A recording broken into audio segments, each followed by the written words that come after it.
Hello दोस्तों, mission CGPSC Vyapam में आपका स्वागत है। आज हम पंचायती राज के अंतर्गत विगत 2 से 3 सालों में सीजीपीएससी और सीजी वेपम के अंतर्गत जितनी भी परीक्षाएं हुई हैं, जिसमें इस टॉपिक से प्रश्न पूछे गए हैं, उन सारे प्रश्नों को मैं कवर करने जा रहा हूं। पहला प्रश्न यहाँ पे देखते हैं। ग्राम पंचायत के कार्यकाल की गणना किस तिथि से की जाती है? देखिए, जो ग्राम पंचायत का प्रथम सम्मेलन होता है उसी तिथि से गणना की जाती है। दूसरा प्रश्न है, ग्राम सभा की बैठकों में महिलाओं की गढ़पूर्ति कितनी होनी चाहिए? जो महिलाओं की गढ़पूर्ति है वो 1/3 होनी चाहिए।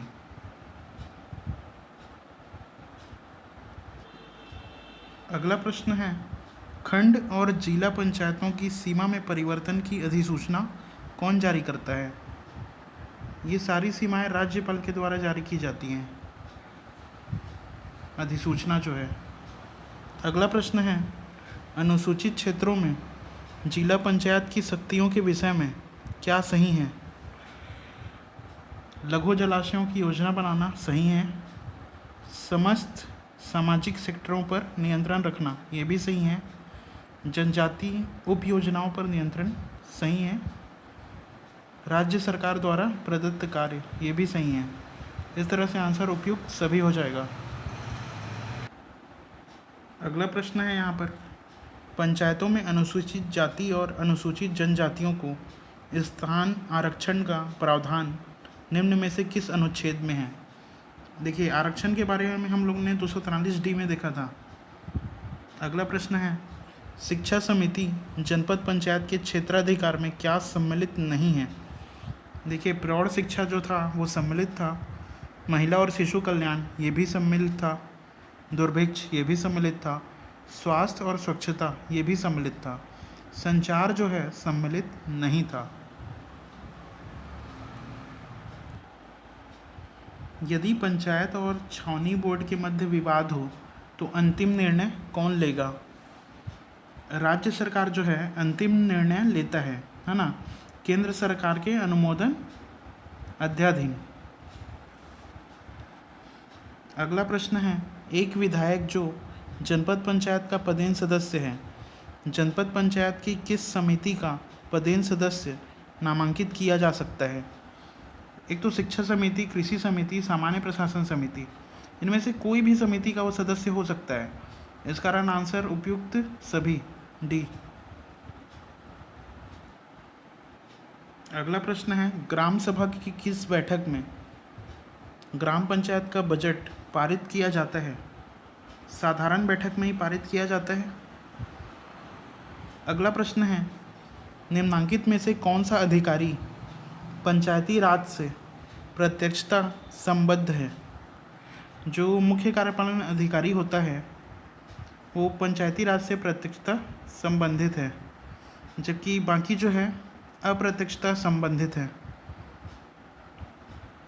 अगला प्रश्न है, यदि सरपंच का चुनाव किन्हीं कारणों से लंबित है तो सरपंच के रूप में काम कौन करेगा?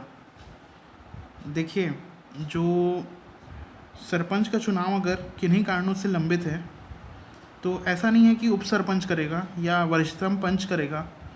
जो ग्राम पंचायत जो होगी उनके द्वारा जो निर्वाचित एक पंच होगा वो ये सब कार्य करेंगे।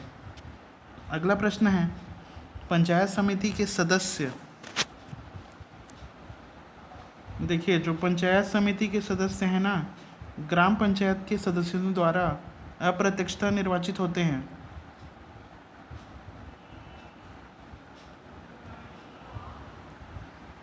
अगला प्रश्न है, पंचायतें यदि समय से पहले भंग होती है तो कितने समय के भीतर उनका चुनाव होना अनिवार्य है? 6 महीने के भीतर जो है चुनाव होना अनिवार्य होता है। अगला प्रश्न है, पंचायती राज क्रियाकलापों पर निम्नलिखित समितियों का आरोही क्रम बताइए। देखिए, जो बलवंत राय मेहता समिति, अशोक मेहता समिति, GVK राव समिति, ML सिंघवी समिति, तो इसे आप बैग करके याद रख लीजिए।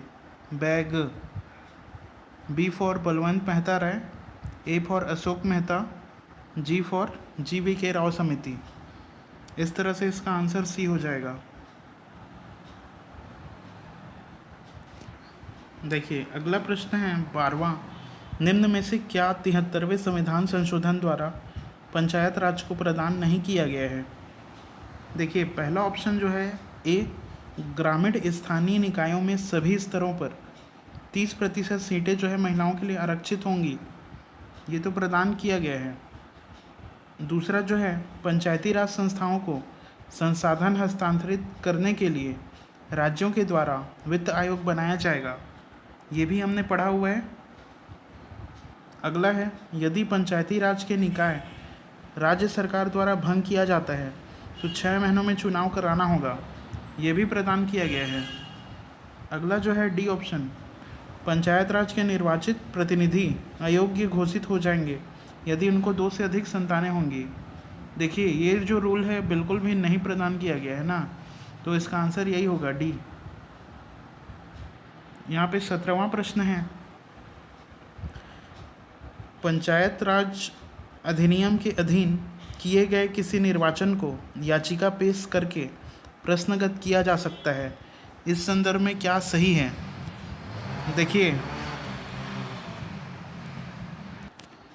देखिए पहला ऑप्शन है यहाँ पे ग्राम पंचायत के मामले में अनुविभागीय अधिकारी राजस्व को, सही है ना। दूसरा जो ऑप्शन है सरपंच के मामले में अतिरिक्त कलेक्टर को, गलत है। तीसरा ऑप्शन है जनपद पंचायत के मामले में कलेक्टर को, सही है। चौथा जो है अध्यक्ष जनपद पंचायत के मामले में संभागीय आयुक्त को, देखिए चौथा जो है फिर से गलत है। पांचवा जो है जिला पंचायत के मामले में संचालक पंचायत को, ये सही है। अगला जो है अध्यक्ष जिला पंचायत के मामले में प्रमुख सचिव पंचायत को, गलत है। अगला प्रश्न है यहाँ पर, पंचायती राज व्यवस्था मुख्यतः वित्त हेतु निर्भर होती है। देखिए जो पंचायती राज व्यवस्था होती है ना, शासकीय वित्त पर निर्भर होती है। अगला प्रश्न है, यदि एक मतदाता कोई वार्ड से नामांकन पत्र ग्राम पंचायत में पंच हेतु प्रस्तुत करता है और इसके बाद वह दूसरे वार्ड से भी पंच हेतु नामांकन पत्र दाखिल करता है और बाद में वह दूसरा नामांकन पत्र वापस ले लेता है, तो उसके पहले नामांकन पत्र का क्या होगा? देखिए अवैध नहीं होगा वो। देखिए अवैध तब होता जब वो दूसरा नामांकन पत्र वापस नहीं लेता, लेकिन इसमें बोल रहा है कि दूसरा नामांकन पत्र वापस ले लेता है, इस कारण ये जो है अवैध नहीं होगा। बी ऑप्शन सही होगा इस कारण। अगला प्रश्न है यहाँ पर, सम्मेलन की प्रक्रिया के बारे में क्या सही है? देखिए पहला जो है ग्राम पंचायत की बैठक में गणपूर्ति जो है कुल सदस्यों का 1/3 है, गलत है। दूसरा ऑप्शन है जनपद पंचायत की बैठक में गणपूर्ति कुल सदस्यों का 1/3 है, सही है। जिला पंचायत की बैठक में गणपूर्ति जो है कुल सदस्यों का 1/3 है, ये भी सही है, सही है। ग्राम पंचायत की जो गणपूर्ति है वो कुल सदस्यों का 50% ही होगा, जबकि जो पांचवा ऑप्शन है जनपद पंचायत की बैठक में गणपूर्ति कुल सदस्यों का 50% है, ये गलत है। अगला है जिला पंचायत की बैठक में गणपूर्ति कुल सदस्यों का 50% है, गलत है। ठीक है। अगला प्रश्न है ग्राम पंचायत की बैठक में गणपूर्ति कुल सदस्यों का 2/3 है, गलत है। हमें यहाँ पे मालूम है ना, ग्राम पंचायत की जो बैठक है उसमें जो गणपूर्ति है वो कुल सदस्यों का 50% है। अगला ऑप्शन है जनपद पंचायत की बैठक में गणपूर्ति कुल सदस्यों का 2/3 है, ये ऑप्शन भी गलत है। पहले ही देख चुके हैं, ये जो है 1/3 है दूसरे ऑप्शन पे, जो कि सही है। अगला है जिला पंचायत की बैठक में गणपूर्ति जो है कुल सदस्यों का 2/3 है, ये भी गलत है। इस तरह से देखें तो दूसरा सही है, तीसरा सही है, चौथा सही है। ये ई ऑप्शन जो है मैच कर रहा है।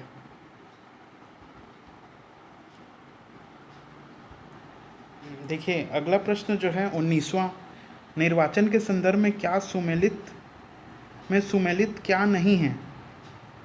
देखिए ये जो सीक्वेंस दिया है ना 1 से 9, असल में प्रश्न ऐसा है, ये पूछना चाह रहा है कि निम्नलिखित में से किनका जो चुनाव है वो प्रत्यक्ष रूप से किया जाता है। जैसे ये जो ऑप्शन है ना, पहला ऑप्शन सरपंच प्रत्यक्ष रूप से चुने जाते हैं, ग्राम पंचायत के जो सदस्य हैं ये प्रत्यक्ष रूप से चुने जाते हैं, जनपद पंचायत के सदस्य प्रत्यक्ष रूप से चुने जाते हैं, और यहाँ पे जिला पंचायत के सदस्य। जबकि जो अध्यक्ष हो गया, उपाध्यक्ष हो गया, जनपद पंचायत उपाध्यक्ष, अध्यक्ष, इनके सारे के जो चुनाव है ना अप्रत्यक्ष रूप से होते हैं। तो क्वेश्चन जो है लेवल उठाना चाहे तो इस तरह से क्वेश्चन पूछ सकते हैं।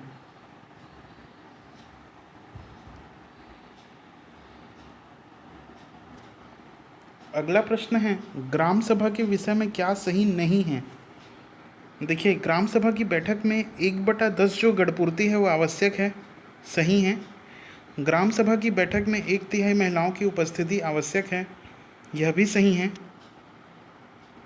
तीसरा जो ऑप्शन है गणपूर्ति के लिए सरपंच और पंच उत्तरदायी है, ये भी सही है। चौथा जो ऑप्शन है गणपूर्ति न होने पर ग्राम सभा की बैठक स्थगित की जा सकती है, यह भी सही है।